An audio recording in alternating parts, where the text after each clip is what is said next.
Hey, how's it going guys? JC here, welcome to episode 100 of the I'm For to Dime series. Today we're playing Malphite with Comet, Arcane Comet in the top lane, and the reason being it's different and it's a replay is because I forgot to hit the record button. It was the final promo game, so we're getting promoted into like Plat 2 or Plat 1. I needed to record every single big milestone, so that is the whole purpose of this. I want to include this one as well. Very important episode. Tryndamere got picked away from me. My initial idea was just to play Tryndamere, get it through promos, and then play whatever champion you guys want. Also, there wasn't a single champion being voted in. Like, there was a few 30 votes, but kind of my fault for not being consistent with uploads, but no one voted in a particular champion. Like before, usually 100 votes for a champion. Anyways, op.gg and the runes are on screen right now. You guys can see that I was guarding here, and it's very important to guard here because then they might sneak a red buff if I don't. So always as a top laner, you guard blue or red. Blue, red, guarded. And then now I recall because I was a little bit low on mana and health, so I go here, a minute 30, ward that.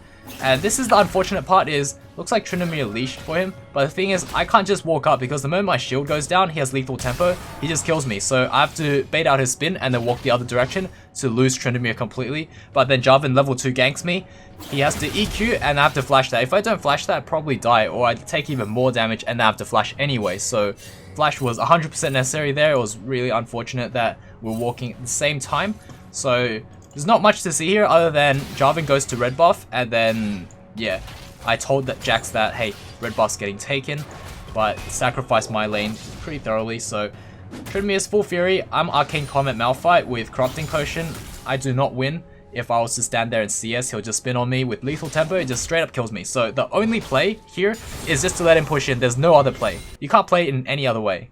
So here Jax goes to red and then Jarvan just ganks mid, which is Jarvan's putting way more pressure because it went buff, gank me, buff, gank mid.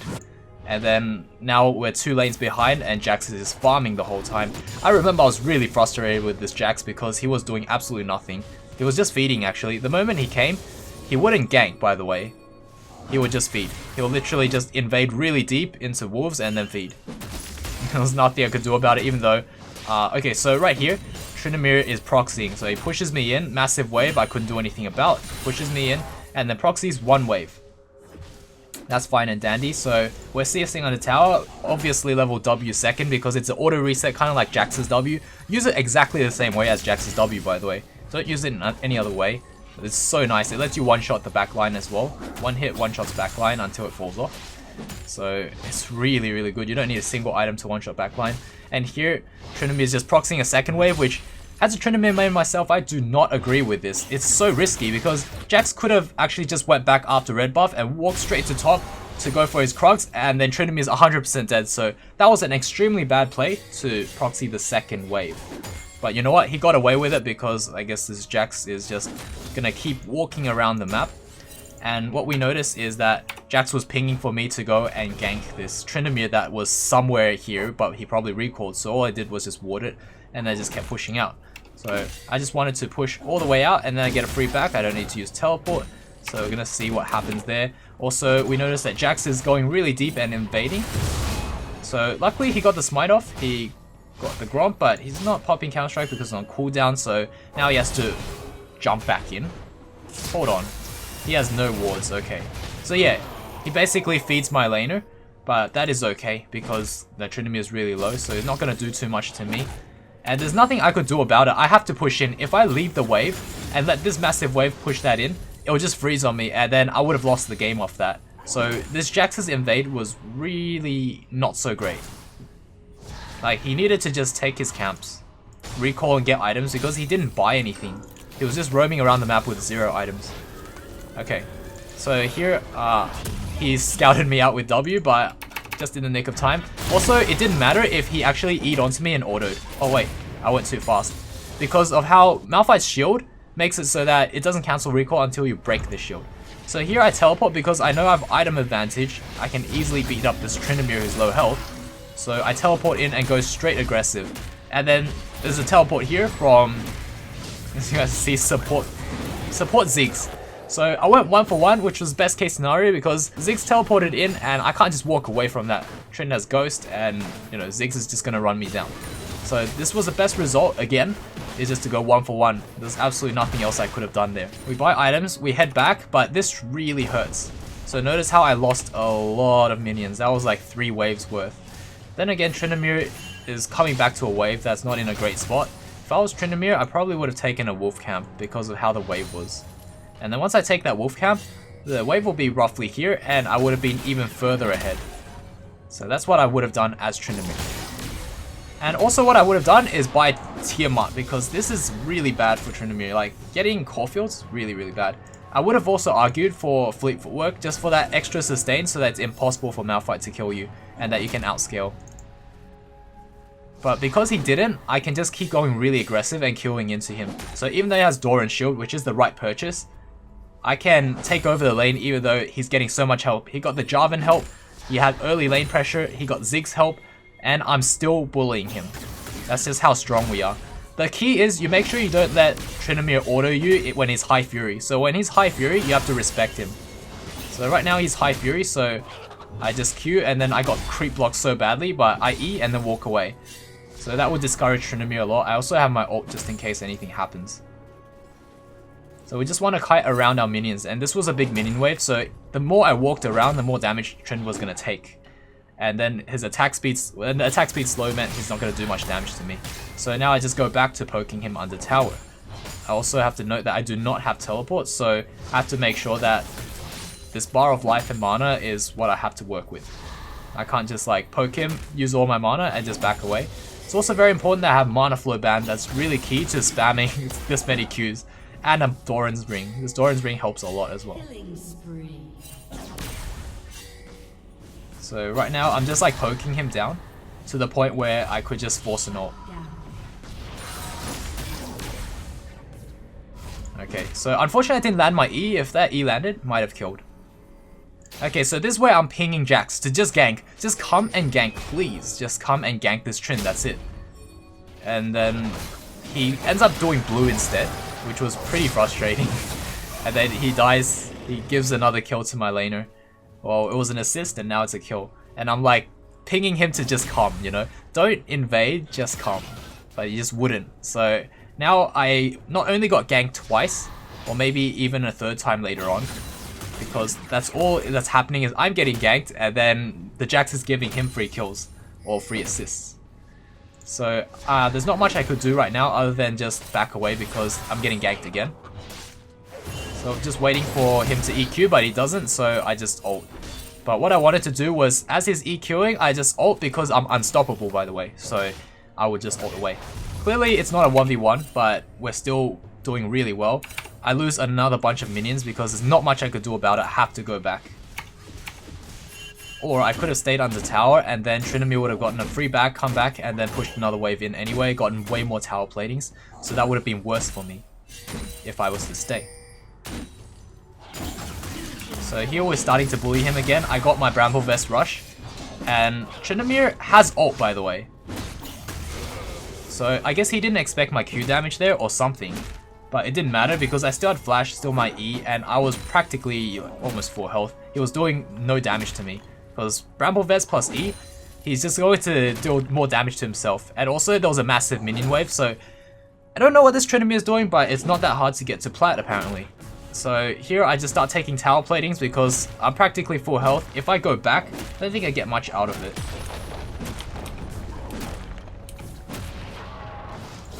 As you guys can see, we're at 1k gold right now, and we are only 200 gold above Tryndamere, which is actually phenomenal considering that I didn't get any help and Tryndamere is getting every help in the world. So we just do the auto reset with our W, then E, Q when he walks away, and that's it. And if he doesn't walk away, then we start walking away. And we just simply out-trade him like that. So right here, I was getting pinged to come and help, but it's absolutely nothing really. So it looks like there was a kill here actually, so right here, just guarantee it. I feel like if I was to use my Q and then try to chase him down, it wasn't going to end well. Like he could just EQ away or have enough time to walk away towards tower, then EQ, I would have lost the kill and put myself in a riskier position. So that was the rationale behind it. I didn't exactly see when he EQ'd, all I saw was the ult when I looked over. So I just thought that he EQ'd a lot earlier. So I feel like that's still the optimal play, it's just to use my ult right there. So right here, we come back to lane. We have a red buff, so that's really nice. We got a good roam off, got some pressure on Tryndamere, so just keep spamming Q again. our mana is okay. Mana flow ban and Doran's ring really helps out. The key is mana flow ban, like that's the most important. So I'm just smacking him whenever I can. I have Bramble Vest, not really scared of minions anymore. And I have red buff, so I heal up quite quickly. So just getting all the CS, throw a Q. He's trying to dodge the Arcane Comet with his E, that's what he's doing. You only do that when you're really desperate against Malphite. So he's getting CS and I'm just throwing Qs at him. And that does more damage than Tryndamere's sustain. Even under tower, when he's CSing under tower and, you know, absorbing a lot of minions, getting Fury, we can still pressure him. Just like that, look at that. And then auto once more. And then he dies to red buff. I knew he was going to die to red buff, but I thought he was going to ult. He didn't ult, so... I'm only including this game because it's part of promos and your typical plat Tryndamere is going to do this. So imagine if your Tryndamere was like silver or gold or bronze. Apparently it's on average worse than this. Rampage. So I feel a little bit better even though I miss a lot of ults, but I would at least know that this red buff is slowly killing me.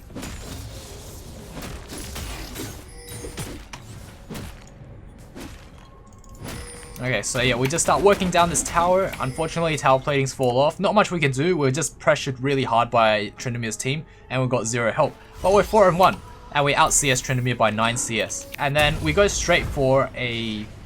Ooh. We're teleporting into this, but unfortunately, that Ezreal's too far away. I should have teleported a lot earlier, so that was my fault. So we got Thornmail, and then, yeah, there's nothing much to do. I could have pushed this out, but I really wanted to match Tryndamere. I don't want to lose a free top tower. There was no guarantee that I could get this bot tower. I don't think I'd push it fast enough because I didn't opt for Demolish. I went for Unflinching just because I wanted to team fight. And if I used both sums, I would have so much tenacity that there wasn't much the enemy could do about it in a team fight situation. Yeah, so Tryndamere can't escape because Alistar was there at the right place at the right time.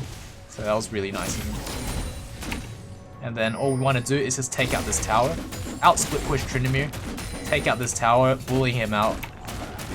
But there's a very particular way to play Malphite because you can easily lose this matchup as well. If you let Tryndamere go on you when he has basically full health and high fury and you have nothing really, then you know you're going to be in big trouble, especially because he'll play around your E cooldown.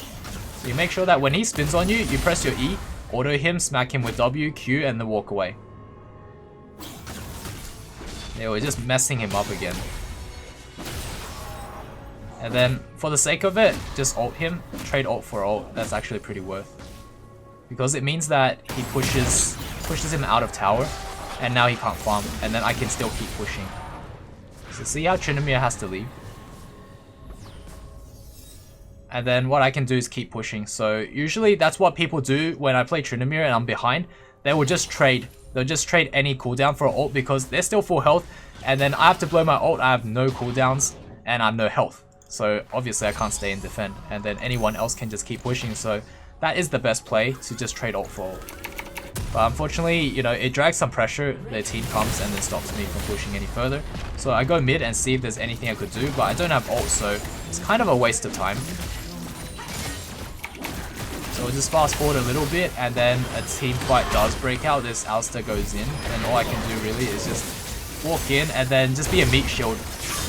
Kind of like dodge some skill shots while being a meat shield. That's very important. You don't want to just stand still and be a meat shield. You want to still dodge skill shots as if you're a carry.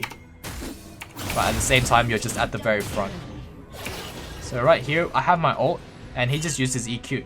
So he's going around a corner, and that's the best time to ult, is when he's going around a corner. So that way your skill shot will just land. If he keeps walking straight, it might not land because of how there's some travel time with your ult. So I waited for him to cut the corner. Then you notice how I'm going for Frozen Heart. So there's an argument that you can go for Randuin's and then you can go for Thornmail. But the thing is, Thornmail and Randuin's, they both have Cold Steel, which does not stack. You're not getting your money's worth by buying both of them. Like, it's great to have reduce 20% damage on crit, but the thing is, I feel like Frozen Heart and Thornmail is going to be even better because Thornmail reduces attack speed by 15% and Frozen Heart by what, like 30% or something insane, or maybe it's like 20%. We'll find out really soon. But having both of those is more annoying for Tryndamere than 20% reduction for crits, because Tryndamere relies on autoing really fast to get crit spin, crit spin, crit spin. But if you can't even auto, how are you going to spin? You're going to do way less damage overall, and you can't be as mobile. So speaking from experience as a Tryndamere one trick, definitely the combination of Frozen Heart, and we're going to find out, okay, it's 15%, but that's still 30% all up. That's still really strong. You know, that's still really, really powerful. Also, this Ezreal's 15 and 5, so we're getting stomped pretty hard. Like, I was getting camped, bot lane was losing, mid lane was doing decent, and our jungler was griefing me. So it was, you know, a typical promo game. But because we stomped this Tryndamere pretty hard, it actually looked pretty nice. Okay, so right here, Tryndamere is going in, and then I had to flash away because, you know, he could just like crit and then spin again, and then my flash will be redundant. So you want to make sure you flash right away when he spins on you. When he's ulting and he's spinning on you, make sure he doesn't get a single auto. If he does, then he's going to spin on you again, and you just wasted your flash. So don't hold it, just use it. So yeah, that guarantees that Tryndamere is dead, and that we don't take any casualties along with him. And then I go and do Baron, because we just won the team fight there.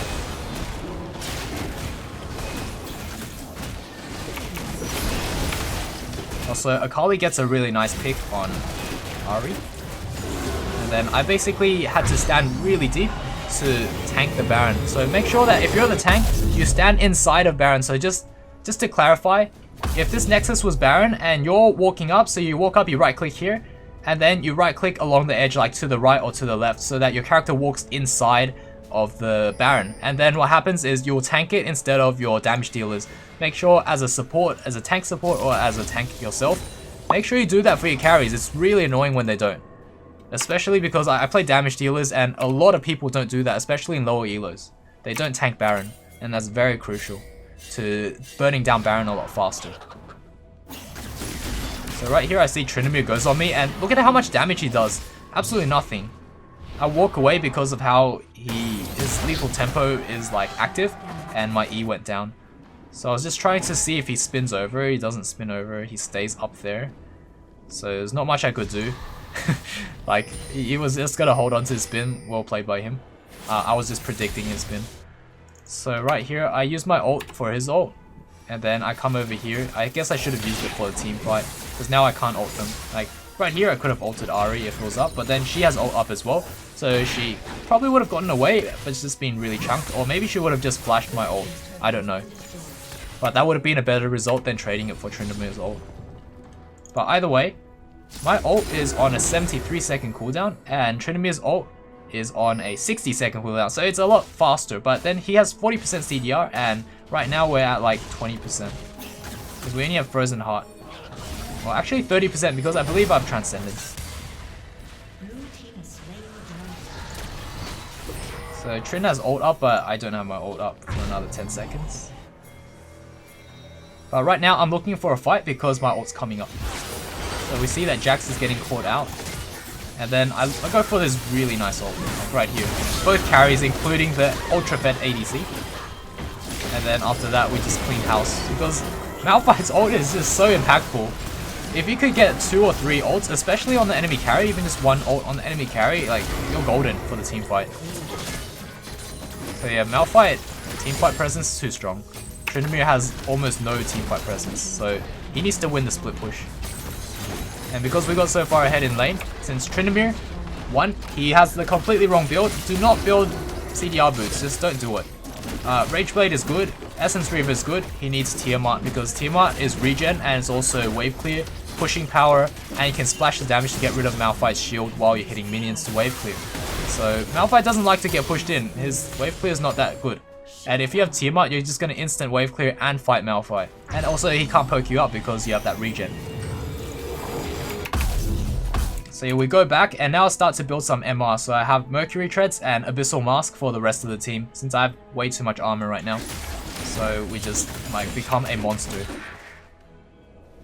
And I see that Tryndamere is pushing bot. So we head straight down there because we want to defend, make sure that he doesn't take any more objectives. And I'm not scared of the 2 of them, so Jarvan and Tryndamere is not going to be able to kill me. I can kite them out long enough. And I can do a lot of damage to them. I'm so fed right now. 7-1. So I tried to stop him, he got the recall in. What happened was I Q'd and then he just went back. So he took damage, but then he went back. Kind of like that on the last microsecond. And here we're just like autoing him. We got him to 20% health. Just like that. Really fast. And now all I do is just ult for ult. And notice how my ult's 48 seconds. His one's still 60 seconds. That's the beauty of having max CDR. So that's why you go for Frozen Heart. And Abyssal Mask, 10% CDR. We're at 40%, so you know what? The next ult is going to kill. But we just have to make sure we force it. So Ziggs teleports in to stop me from taking tower. And then I hide on this pink ward. Because I know, what's Tryndamere going to do next? He's just going to keep pushing. He's not going to do anything else. There's nothing else Tryndamere will do other than push. So we just walk up to him, Q him, and then he can't get away. We'll Q again. He has 40% CDR, so I just ult. And yeah, another Q. We'll just make sure that I keep up with him. There's nothing he could do. So this is Tryndamere with 40% CDR spamming his Q. Or spamming his E. So now I push out. I do have teleport and I do want to go to Baron. So what I'm doing right now is pinging to on my way, and I was pinging also teleports ready. So I go back and then I start teleporting here. And then work towards Dead Man's Play. So we have a lot of health. The key is to have health, mobility, armor, and just like stack health item. Last item could be Gargoyle Stoneplate for more health. So when you ult in, pop Gargoyles and then take 0 damage. So I see this Ziggs just go straight onto him. He just gets popped. Oh, okay, maybe not. So I'm taking a lot of damage. I have to back out towards my team. And then now my team finally comes in and collapses, so we get like 2 kills. And then after that, I'm just pinging them to go back because we were disengaged. But Akali goes in, and then Kai'Sa goes in as well. So Tryndamere comes in with Ghost. And I'm like, okay, I guess maybe I'll come in, maybe not. Yeah, it looks like whatever happens, happens here. So I just back. And Akali survived, which is good, but very poor decision making there because we already won the fight. We're all low health. Why keep going in? Why risk our lives for wolves?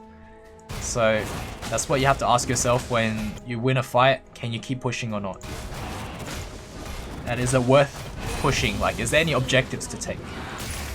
Okay, so I go back, get like a elixir and also Giant's Belt. We clear this jungle camp because there's nothing to do right now. Push out mid, take jungle camps, just get CS. I'm actually matching Tryndamere's CS, which is really good for Malphite, because Malphite's wave clear isn't the greatest. So I see Ziggs just go straight onto him because we straight up one-shot. Apparently we're on a killing spree, but we're 9-1, so I remember I was like legendary at this point, so this replay is a little bit bugged. It's not killing spree, it's like legendary. Okay, and then just push in. I'm tanking tower, by the way, so I'm like, cool, I'm tanking tower, and then somehow Jax dies anyway. I was tanking tower and tanking Tryndamere. Okay. And I made sure that I timed my Q for Tryndamere's ult, but it didn't quite finish him off. I tanked maximum damage and backed away, so that is the best thing you can do as a tank, is to tank to the point where you're almost dead, and then you survive as well. That is the absolute best you can do as a tank. Like, there's no other better play. Well, besides killing everyone else on the enemy team, but that doesn't always happen, so. I'm low health, I back away, take the next possible objective I can take for free. Then we just back away. By our Deadmans. Okay, so here we're just waiting for Akali and also Alistar to come back. And what I noticed is, right now, 2 inhibs are down. There's no particular objectives to take. So what's the best play? You want to make sure that we push this out, and then I see Tryndamere. What is best is, if we all group 5 at top, mid and bot will push in automatically because of big minions. So I was pinging like on my way, and then once I got to lane, I would ping assist, assist, assist. So this is the wrong play right here. What they're doing is they're pushing up and there's nothing to take. They're just simply going to mid. There's absolutely no objectives to take, and these guys should not be here because there's absolutely no reason to. The right play is really just to set up a wave to push in and siege. But what happened was Kai'Sa decides to walk into them and 1v5. I'm not sure, but this happens in Plat apparently quite a lot. especially in your promos. This will happen a lot in your promos. So I was really frustrated there. I was like pinging assist, but no one came. You can even see in the chat I was pinging assist, and yeah, nothing happened. So typing, hey, you should just come here. I have a ult, and Jax is splitting, and he's like, do 4-1, 4-1, and I was like, I have ult. I have hard engage. You don't need to split. Just force and engage. That would be the absolute best play. So right here they have like Tryndamere gets caught out, so I guess it's even. Also get another catch here, so it's like, oh, okay. Sweet, they just suicided. So we just do the victory march where we go into their base. I have dead man, so I run really fast, minus the slow. And then I see Ezreal's charging ult, so I just ult into him, and then we just one-shot him. And just end the game, because we have hard engage. Hard engage just means they can't do anything. Like, if I want a fight to happen, it's going to happen. So there we go. And then we win the game off this. Pretty nice, nice and easy. And then I'll just show you guys the end score screen as well. So you guys will see the end score screen right now, and then we'll also check out damage dealt. So we actually did the most damage, which is really, really surprising considering that we're just a tank. We're a top laner. Top laners don't generally do the most damage. Mid laners do. I mean, Jax would, and also ADC Kai'Sa would definitely do the most damage, but as you guys can see on screen, that's not the case in this game. So yeah, GG, well played. We did get that win, and then we're in Plat 2. Also, very important, just remember to vote down below which champion you want to see in the next episode. Very important, please do. And then I'll make sure I pick the one that has the most votes. I'll see you guys all in the next video. Cheers.